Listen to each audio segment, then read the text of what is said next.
Class. Hello students, how are you guys. उम्मीद करता हूँ आप सभी लोग अपने घर पे स्वस्थ होंगे, खुश होंगे, लॉकडाउन के नियमों का पालन कर रहे होंगे and that's really very good. So students, इससे पहले वाले वीडियो में हमने टॉपिक को ड्रॉप किया था कि how microorganisms are useful for us. और भी कुछ पॉइंट्स हैं कि माइक्रो ऑर्गेनिज्म हमारे लिए कैसे यूजफुल हैं, कैसे लाभदायक है। क्लीनिंग द एनवायरनमेंट, एनवायरनमेंट को क्लीन करने में भी माइक्रो ऑर्गेनिज्म हमारी हेल्प करते हैं।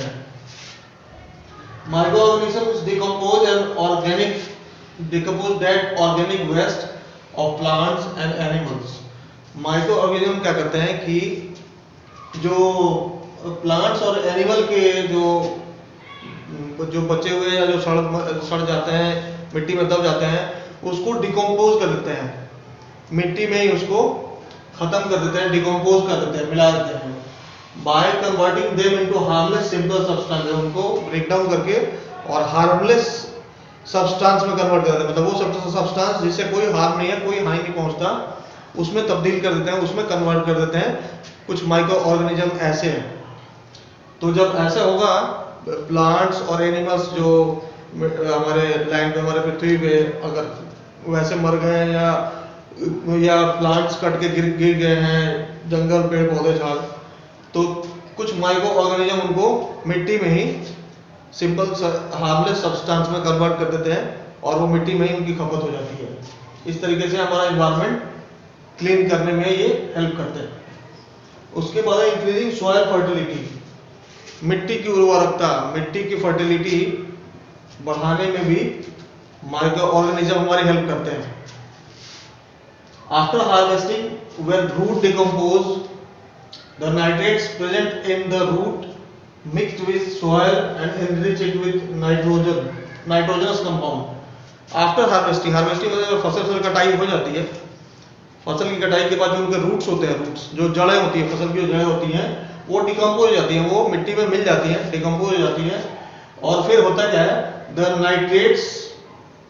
Nitrates present in the root, root में जो नाइट्रेट्स मौजूद होता है, उसमें जो मिट्टी में मिले होती है, उसमें that enrich it with nitrogenous compound, तो उसको मिट्टी में मिलके जो नाइट्रेट्स जो रूट में मिला होता है, वो मिट्टी के साथ मिलके उसको नाइट्रोजनस कंपाउंड में कन्वर्ट कर देता है, नाइट्रोजनस कंपाउंड में कन्वर्ट कर देता है।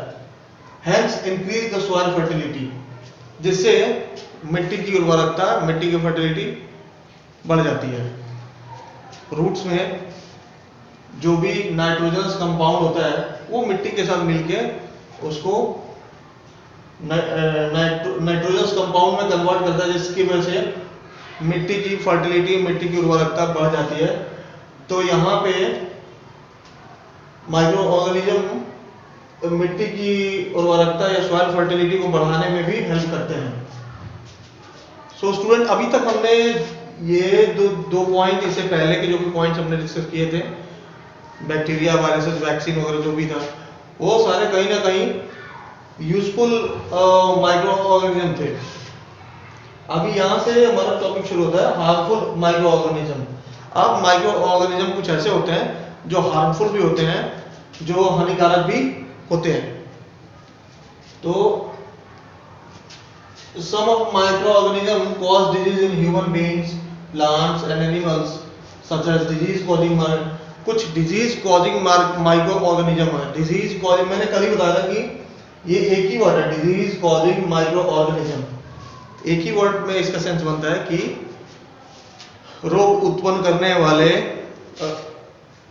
माइक्रो ऑर्गेनिज्म, जीवाणु, रोग उत्पन्न करने वाले माइक्रो ऑर्गेनिज्म। तो ऐसे माइक्रो ऑर्गेनिज्म, ऐसे डिजीज कॉजिंग ऑर्गेनिज्म जिससे ह्यूमन बीइंग्स में, मतलब हम मानव में, इंसान जातियों में या प्लांट्स में, एनिमल्स में डिजीज होते हैं, रोग होते हैं, तो इनको हम बोलते हैं पैथोजेंस। इनको हम बोलेंगे pathogens, right. Microbial disease that can spread from an infected person to other healthy person। कुछ माइक्रोबियल डिजीज ऐसे होते हैं जो माइक्रोब्स के द्वारा छोटे जो माइक्रोब्स होते हैं, माइक्रो ऑर्गेनिज्म, जिनके द्वारा फैलाए जाते हैं। और जो infected person to other healthy person, जो मतलब कि जो इन्फेक्टेड पर्सन है, जिसको इन्फेक्शन हुआ है किसी इंसान को, और वहां से हेल्दी पर्सन को वो पहुंचाए जाते हैं वो रोग, थ्रू किसके through? Air, water, food, physical contact और बाय एनिमल, किसी एनिमल के द्वारा या फिजिकल कांटेक्ट, आपस में कांटेक्ट करने से, या खाने के द्वारा, पानी के द्वारा, हवा के द्वारा, ये जो बीमारी होती है, जो कि माइक्रोब्स इसको फैलाते हैं। तो इस टाइप के बीमारी को हम बोलते हैं कम्युनिकेबल डिजीज। कम्युनिकेबल डिजीज जो कि वाटर के थ्रू या फूड के थ्रू, एयर के थ्रू, या किसी व्यक्ति के कांटेक्ट में आने के थ्रू, या किसी एनिमल के थ्रू फैलते हैं। एग्जाम्पल्स देख लें तो कॉलरा होता है, कॉमन कोल्ड जो नॉर्मल फीवर आता रहता है, चिकन पॉक्स, ट्यूबरकुलोसिस, टीबी, ये सारे जो डिजीज हैं ये माइक्रोबियल डिजीज बोले जाएंगे, जो छोटे छोटे माइक्रोब्स की वजह से फैलते हैं। अब इसमें पहला देख लेते हैं थ्रू वाटर वी ड्रिंक। जो वाटर हम ड्रिंक करते हैं, जो हम पानी पीते हैं, उस टाइप के जो डिजीज होते हैं वो क्या होते हैं? Many infection disease can also spread water substance cholera causing microbes enter healthy person through the water।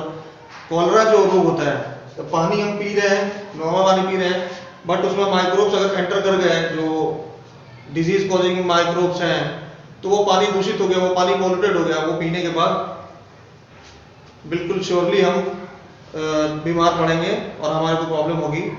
तो जिसमें कॉलरा जो डिजीज है उसका एक एग्जांपल है। Cholera causing microbes enter healthy persons through the water they drink and cause disease in them. After floods and other natural calamity, we are advised to drink boiled water। Floods वगैरह जैसे बाढ़ जब आती है या सूखा पड़ जाता है, तो हमें नॉर्मली डॉक्टर एडवाइस करता है, या हमें कोई भी एडवाइस करता है कि बॉइल्ड वाटर पीने के लिए, पानी को गर्म करके पीने के लिए। जैसे आज का सिचुएशन जो चल रहा है, इसमें भी हमें गर्म है, तो समर्स का टाइम, बट अभी भी जो बैक्टीरिया वायरस का जो बहुत बड़ा इशू चल रहा है हमारे देश में, बल्कि देश के बाहर भी, तो तब भी हमें गर्म पानी पीने के लिए ही बोला जाता है। Why? Many disease causing microbes are present in water at the time boiling water के, तो इसका कारण ये होता है कि जब पानी को जब बॉयल करते हैं, तो बॉयल में जो भी बैक्टीरिया या जर्म्स होते हैं वो अपने आप खत्म हो जाते हैं, वो अपने आप मर जाते हैं, और हमारा वाटर प्यूरिफाइड हो जाता है। वो जब हम पीते हैं तो हमारे हेल्थ को अच्छा रखता है वो। Second is through air we breathe. वो जब हम सांस लेते हैं, मैंने पहले बोला था कि एयर के थ्रू भी डिजीज फैलता है, स्प्रेड होता है। तो जो हम सांस लेते हैं उसके अकॉर्डिंग, हम जो ब्रीथ करते हैं, सांस लेते हैं, उसके अकॉर्डिंग कैसे ये डिजीज होता है। तो microorganism that cause common cold, tuberculosis, pneumonia can spread there air जो वी ब्रेथ। जो भी ट्यूबरकुलोसिस, टीबी की बीमारी हो गई, या फिर कॉमन कोल्ड हो गया, या निमोनिया हो गया, ये सारे इन्फेक्टेड इंसान से एक healthy infected person to healthy person तक ये बीमारी फैलते हैं थ्रू द एयर के द्वारा। For example, when a person suffering from a common cold sneeze और cough find droplets and moisture carrying 1000 virus and thrown them out. Normal एक infected आदमी है, अगर वो कफ करता है, खांसी करता है, या स्नीज करता है, या छींकता है, तो उसमें थाउजेंड्स बैक्टीरिया उससे बाहर आता है, जो कि एक from infected person to healthy person को कैरी करते हैं, और वो इंसान जो हेल्दी पर्सन जो होता है वो तुरंत बीमार पड़ जाता है। तो इसके रोकथाम के लिए नॉर्मल प्रिकॉशंस तो यही होता है कि हम हैंकी या ऑल कुछ रखे, कपड़ा वपड़ा ढक के रखे, जब सामने वाला कोई स्नीज करता है या खांसता है, उस इंसान को भी एडवाइस दिया जाता है कि आप भी अगर खांसते हो, अगर आप इन्फेक्टेड नहीं भी इन्फेक्टेड हो, तब भी यही करना चाहिए कि हाथ को एटलीस्ट मुंह या नाक पे रखना चाहिए जब स्नीजिंग या कफिंग करता है कोई। तो उसके बाद आता है through insects and animals. Insects के थ्रू या एनिमल्स के थ्रू कैसे ये डिजीज फैलते हैं। Protozoa, bacteria and spores of fungi are present in the soil. From there they enter our food. We should wash the fruit and vegetables after bringing them from the market. Protozoa या और भी type के bacteria जो होते हैं वो मिट्टी में पाए जाते हैं, जो कि मैंने जो बैक्टीरिया इससे पहले स्लाइड में बताया था आपको, तो कुछ बैक्टीरिया यूजफुल होते हैं तो कुछ हार्मफुल भी होते हैं। तो यहाँ प्रोटोजोआ का नाम अगर मैं ले रहा हूँ तो obviously it's in harmful category.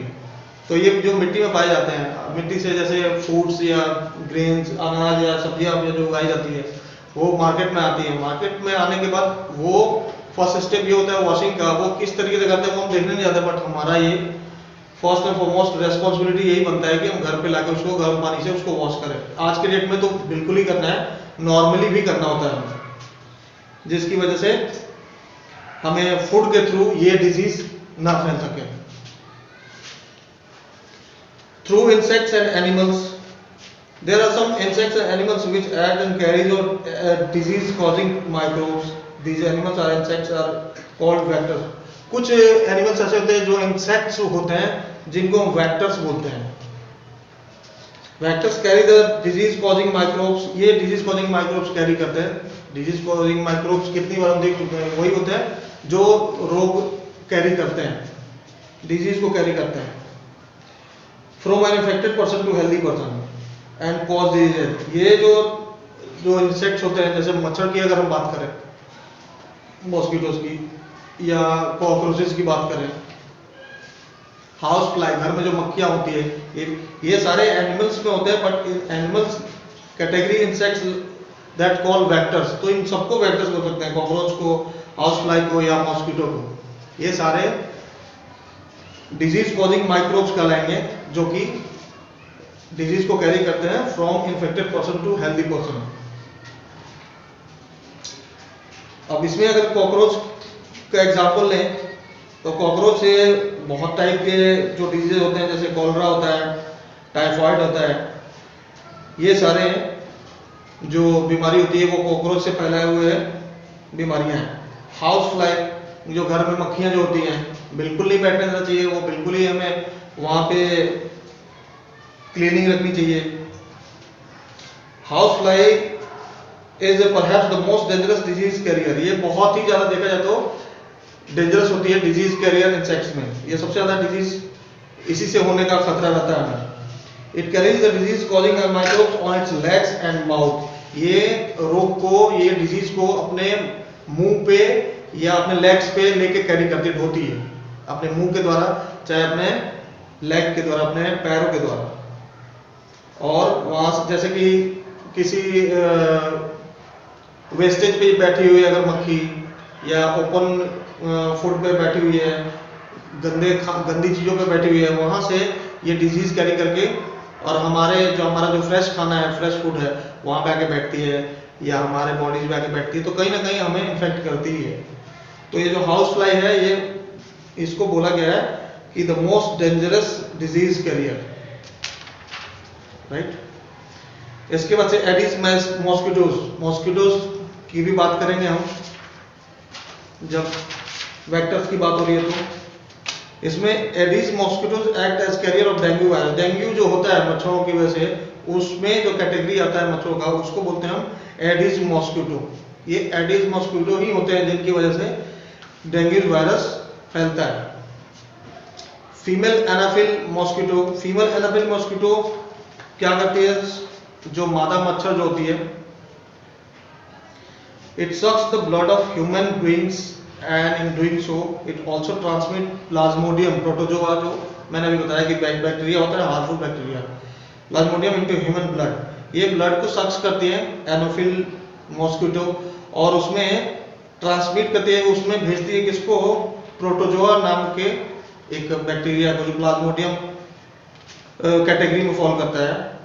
और वो किसके द्वारा भेजते हैं, ह्यूमन ब्लड के द्वारा, इंसान के ब्लड में उसको ट्रांसमिट करती है प्लाज्मोडियम को। Plasmodium causes malaria, fatal disease और ह्यूमन बीइंग। जो प्लाज्मोडियम होता है उन्हीं की वजह से मलेरिया या फैटल डिजीज या और भी रोग होते हैं। So student, this all are for the day, और इसके बाद का टॉपिक मैं आपको नेक्स्ट टॉपिक में अपलोड करूंगा। Till then keep watching our channel. Bye bye, take care, like, subscribe.